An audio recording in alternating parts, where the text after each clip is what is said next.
Sayın Başkan, değerli dostum, değerli basın mensupları, sizleri en kalbi duygularımla, saygıyla selamlıyorum. Mr. President, my dear friend, distinguished members of the press, at the outset I'd like to wholeheartedly salute you all. Öncelikle Amerika Birleşik Devletleri Başkanı Sayın Trump'a ve ekibine şahsım ve heyetime gösterdikleri ilgiden dolayı şahsım, milletim adına şükranlarımı ifade ediyorum. And I would like to take this August opportunity to thank President Trump and his team for the generous hospitality they have shown us upon arrival, not only to my personal self, but to the entire members of my delegation on behalf of the entire Turkish nation. Thank you, Mr. President. Bir kez daha huzurlarınızda Sayın Trump'ı seçimlerde elde ettiği tarihi zafer için kutluyorum. And once again, in your presence, I would like to congratulate President Trump for the legendary triumph that he has garnered in the aftermath of the elections. Sayın Başkan'la az önce ikili bir görüşme gerçekleştirdik. Quite recently, we've had bilateral discussions with President Trump. Köklü geçmişe dayanan ve stratejik ortaklık düzeyine erişmiş olan Türkiye-Amerika Birleşik Devletleri ilişkilerinin mevcut durumunu ele aldık. And we've had the opportunity to focus on the outstanding relations between Turkey and the United States that date back a long time in history, which are very well rooted and which are quite happily reached a level of strategic partnership. Türkiye ile Amerika arasındaki bağlar demokratik değerler ve müşterek menfaatler temelinde gelişmiş. The relations between Turkey and the United States have been directed upon common democratic values and common interests. Aramızdaki ilişkileri güçlü tutmamız, karşılıklı çıkarlarımız yanında küresel barış ve istikrar için de önemlidir. Keeping our outstanding relations stronger than ever will be very important not only for our common interests, but also stability of the globe and peace around the world. Bölgemizin içinden geçtiği bu çalkantılı dönemde özellikle de iki ülkenin göstereceği yakın işbirliği her zamankinden çok daha büyük önem kazanmıştır. The close cooperation that both of the countries shall demonstrate, especially in the region which is currently in turmoil, will be very important for the rest of the world. Esasen Amerika ile Birleşmiş Milletler, NATO ve G20 gibi kilit kuruluşlar içinde zaten yakın işbirliği içindeyiz. And primarily we are alongside by each other as Turkey and the United States under the roof of the United Nations, NATO and the G20.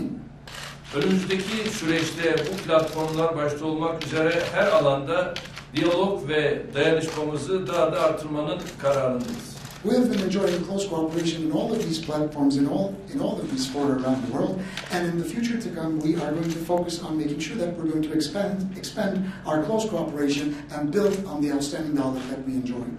Doğrusu ben bu ziyaretimizi bu bakımdan tarihi bir dönüm noktası teşkil edeceğine inanıyorum. We are determined to expand our relations, and I believe my current official visit to the United States will mark a historical turn of time.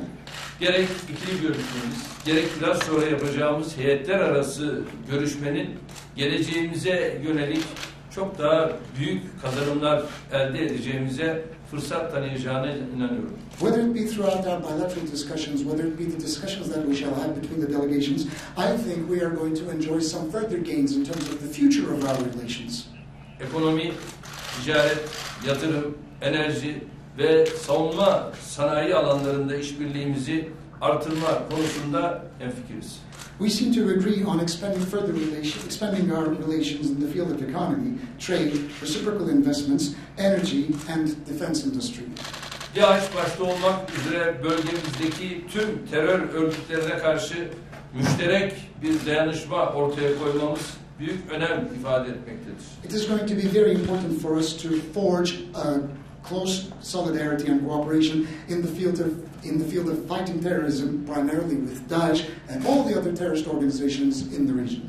Ortak geleceğimizi tehdit eden terör örgütlerine karşı ayrım yapmadan mücadele etmekte kararlıyız. And we are committed to fighting all forms of terrorism without any discrimination whatsoever that impose a clear and a present threat upon our future. Bölgemizin geleceğinde terör örgütlerine yer yok. There is no place for the terrorist organizations in the future of our region. Özellikle YPG, PYD terör örgütünün hangi ülke tarafından olursa olsun muhatap olarak alınması bu konuda küresel düzeyde varılan mutabakata kesinlikle uygun değildir.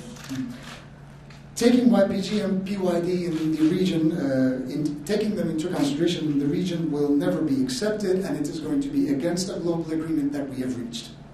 Aynı şekilde terör örgütlerinin faaliyetlerini bahane ederek bölgenin inanç ve etnik yapısını değiştirmek isteyenlere de izin vermemeliyiz. And we should never allow those groups to manipulate the religious structure and the ethnic structure of the region, making terrorism as a pretext or an excuse. Suriye, Irak, Yemen ve Libya'daki kaosu fırsata çevirmek isteyenler eninde sonunda kaybedeceklerdir. Those who are willing to turn the chaos in Syria, Iraq, Yemen, and Libya are bound to lose eventually. İki müttefikin dayanışma ve yakın işbirliği eli kanlı cinayet şebekelerini bertaraf etmek için kafidir. They will never be able to turn that chaos in that part of the world into an opportunity, and the terrorist organizations with blood in their hands are bound to fail. Daha önce de ifade ettiğim gibi Sayın Başkan'a 15 Temmuz darbe girişiminin faili FETÖ terör örgütü konusundaki beklentilerimizi de açıkça ifade edeceğim.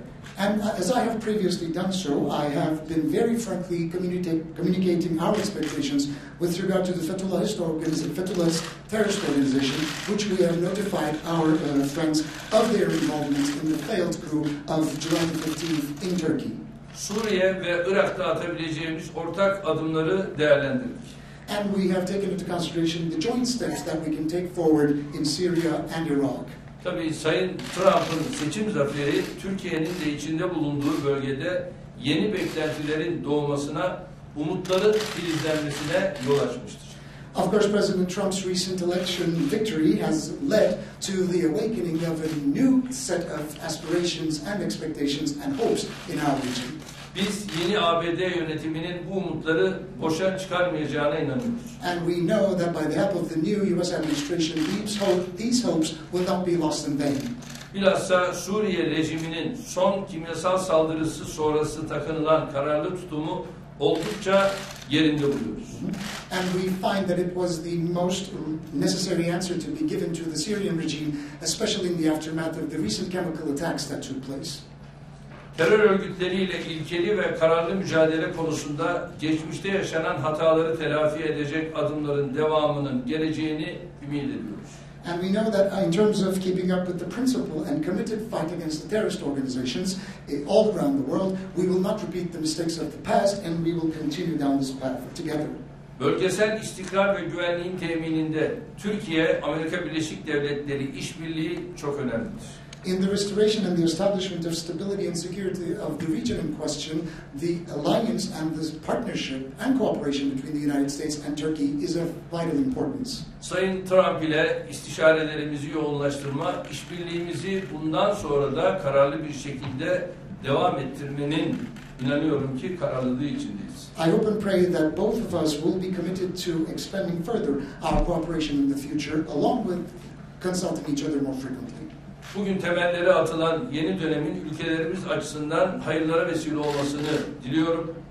We are laying the foundation of a new era between the two countries in terms of our relations. I hope and pray that this new administration will bring forth auspicious results for the relations. Sayın Başkan'a nazik daveti ve konukseverliği için teşekkür ediyorum. Kendilerini de en yakın zamanda ailesiyle birlikte ülkemde ağırlamaktan memnuniyet duyacağımı ifade etmek istiyorum.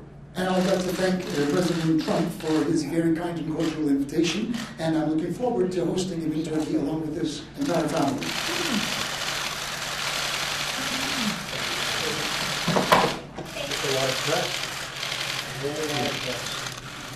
I'm shocked.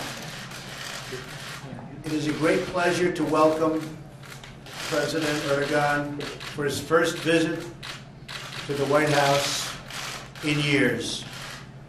The American and Turkish peoples have been friends and allies for many, many decades. Turkey was a pillar in the Cold War against communism. It was a bastion against Soviet expansion, and Turkish courage in war is legendary. That is so true. Turkish soldiers fought bravely alongside of American soldiers in the Korean War, and we haven't forgotten what they did. In some ways, when we looked at their great bravery in the fight of Korea, mid-Korea, it was just something that our soldiers and our great generals still remember.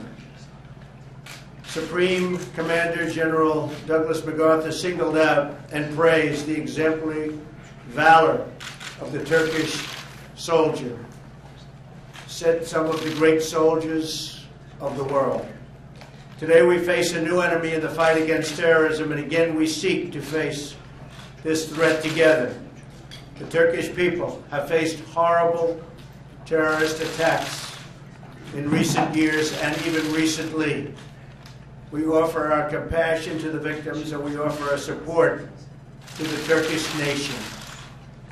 We support Turkey in the first fight against terror and terror groups like ISIS and the PKK, and ensure they have no safe border with terror groups. We also appreciate Turkey's leadership in seeking an end to the horrific killing in Syria. The Syrian civil war shocks the conscience of the whole world, and all you have to do is look on the front page of the papers today and you'll see exactly what we're talking about.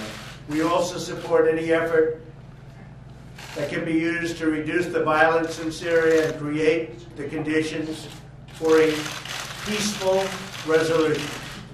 President Erdogan and I are also discussing the need to reinvigorate our trade and commercial ties.